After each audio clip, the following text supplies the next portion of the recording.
Welcome back everyone, this will be my Doctor Strange 2 video for Iron Man, the Illuminati, some of the deleted scenes and members of the team that they had tried to include previously. So if you're brand new to the channel, be sure to subscribe to get all the videos. There are so many things that we need to talk about, and I'm still doing the giveaway for IMAX tickets for the movie. All you have to do to enter is just be a subscriber and post all your theories about them introducing those teams from the Illuminati in the future of the MCU. Everybody cannot wait for more Fantastic Four, more X-Men, more Inhumans. Everybody asking lots of questions about the Inhumans. Finally, they answered it. That was one of the big surprises of the film. But during the movie, they introduced a version of Marvel's Illuminati from an alternate universe 838. The number designation 838 isn't meant to be a direct reference to the actual Illuminati team in the comics, but the writer, Kevin Feige, talked about the entire team, and this just part of the movie in general, explaining how they used the team itself and what they changed, the roster that they changed, when they brought on the new writer, the new director, Sam Raimi himself, to do the movie, because originally the team was always going to be part of the film, but in the original version of the movie, they had a different roster and they used the team in a very different way. So during the final version of the movie we saw in theaters, the Illuminati's home base is basically their universe's version of Professor X's X-Mansion from the comics, so it's inside Central Park. The world had been turned into this utopia after the events of their version of Avengers Infinity War because of what the Illuminati team did differently from our MCU version of the Avengers. For the most part, the vibe of the team and the way they operate, the big things that they do, the hard choices that they make are similar to the comic book version, but the roster is different from the comic book roster. The version of the team that we actually see in the movie is John Krasinski's Reed Richards of the Fantastic Four. He's married to a version of Sue Storm. In recent interviews, they actually legit make it sound like Emily Blunt is their version of Sue Storm in this universe. He has both children from the comics, Franklin Richards, Valeria Richards. Franklin Richards is like the most powerful human character that Marvel has ever introduced, next to really big cosmic concepts. They have Patrick Stewart, Professor X, coming back, who's playing a version very similar to the one from X-Men the Animated Series. All the major X-Men, the mutants exist in this universe, like Wolverine, Cyclops, Jean Grey, Storm. Because they're going with an X-Men the Animated Series vibe, you also have to assume that they all wear very comic booky 80s, 90s looking costumes too. Like the version of the Wolverine costume that's meant to be comic book accurate from that deleted scene in the Wolverine movie. They have a version of Anson Mount's Black Bolt of the Inhumans, who's playing a different version than the one he played on the TV show, but in this universe, Inhumans, the Cherish and Miss, are commonplace.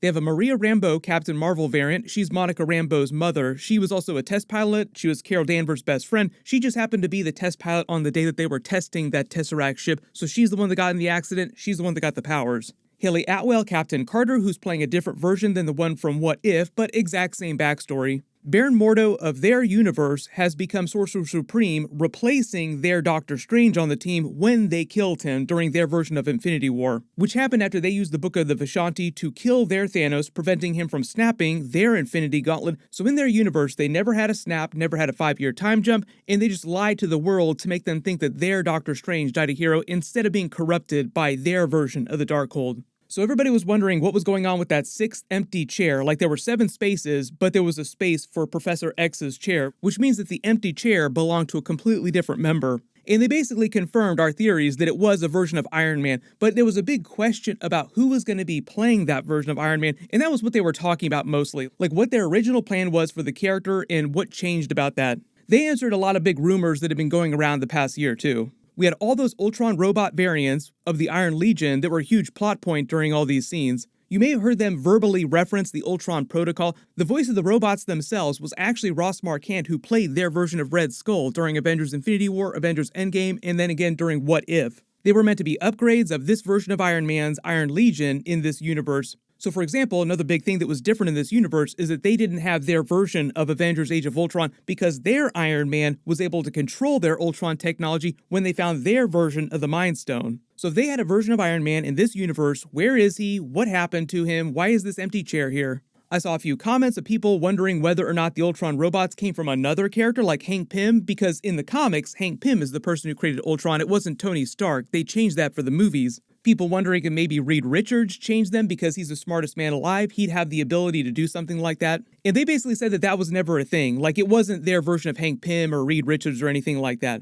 It was all meant to be very Iron Man specific kind of stuff on the team in general. So their Iron Man did create these robots. Their writer says that they always wanted to include a version of Iron Man in some way, but when he came on board and they were writing a new version of the movie, one of the changes that he made initially was to legit get Tom Cruise Iron Man in a cameo scene. So if you saw any kind of rumors about Tom Cruise playing a version of Iron Man earlier this year or last year, that's where those rumors probably came from. Legit, they actually tried to make it happen. The reason why that's meant to be a big Easter egg for the origin of the Iron Man character in the MCU is that originally there was a version of the Iron Man movie that they tried to make with Tom Cruise before Robert Downey Jr. and Jon Favreau came onto the project. Obviously, I think they made the right call, like it was correct for Tom Cruise to turn down the role. Now anytime you mention the Iron Man name, you can't help but think of Robert Downey Jr., so it would be really weird to see another actor playing that role. But the main reason why you didn't see Tom Cruise doing a cameo scene in the movie, because he's known for doing really weird one-off cameo scenes like, what is he doing in this movie? Why is he doing this cameo? It just turns out he does stuff like that.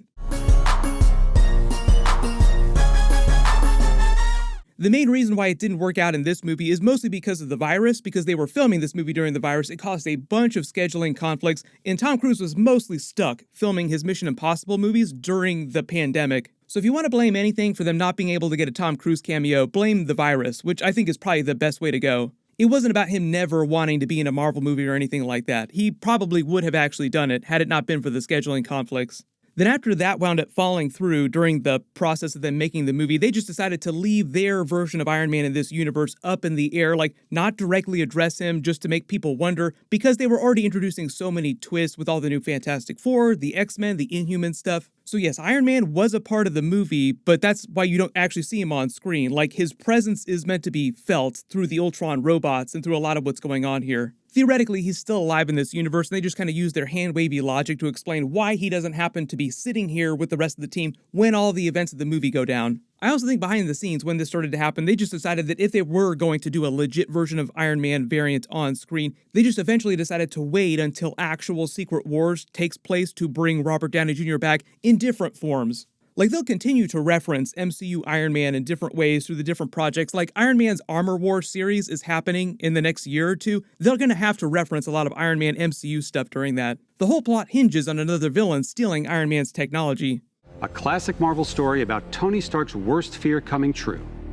It's what happens when his tech falls into the wrong hands. So I think when we get through our Time Runs Out movie, then we get to our actual Secret Wars movie, then they'll bring back live-action Robert Downey Jr. in some form. I also think they'll eventually try to pay off that big Sorcerer Supreme Tony Stark twist from Avengers Infinity War in that deleted scene. This is legit footage that they shot, just turned into a deleted scene. They just never released it online before. I've already done a bunch of videos about this Avengers Infinity War deleted scene, so I'll post links in the description. Iron Man becoming a version of Sorcerer Supreme, and Doctor Strange becoming a version of Iron Man wearing the armor. He was called the Iron Mage when he wore Iron Man's armor. What the writer said, though, is that one of the other big things that he changed with the actual team when they were trying to decide who was going to be on the team, what they were going to do with them during the movie, is that the stuff that they did with them in this draft was way crazier than what they were doing in the original draft of the movie.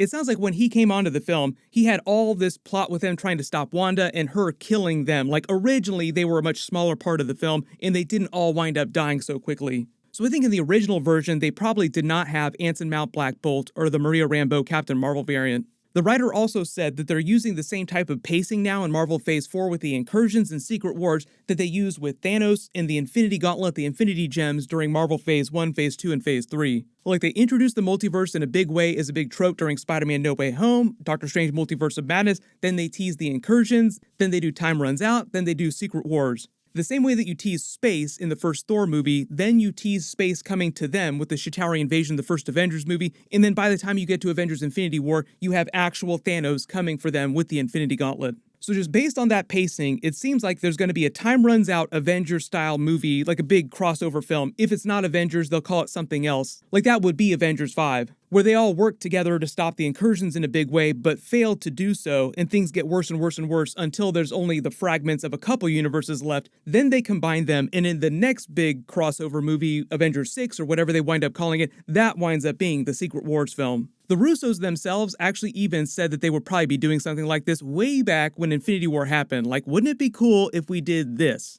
The writer was Michael Waldron. He's the person who created the Loki TV series. He did all the TVA stuff. I know there's a lot of questions about why the TVA didn't get totally involved in the plot of the film. He explained that too. I'll talk about it in a separate video because it's a completely separate thing. He also had a cameo scene in the movie as the best man at MCU Christine Palmer's wedding, if you don't remember.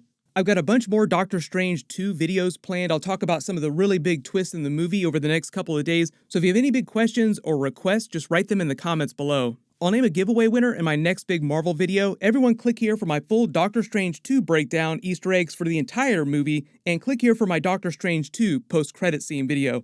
Thank you so much for watching, everyone stay safe, and I'll see you guys in the next one.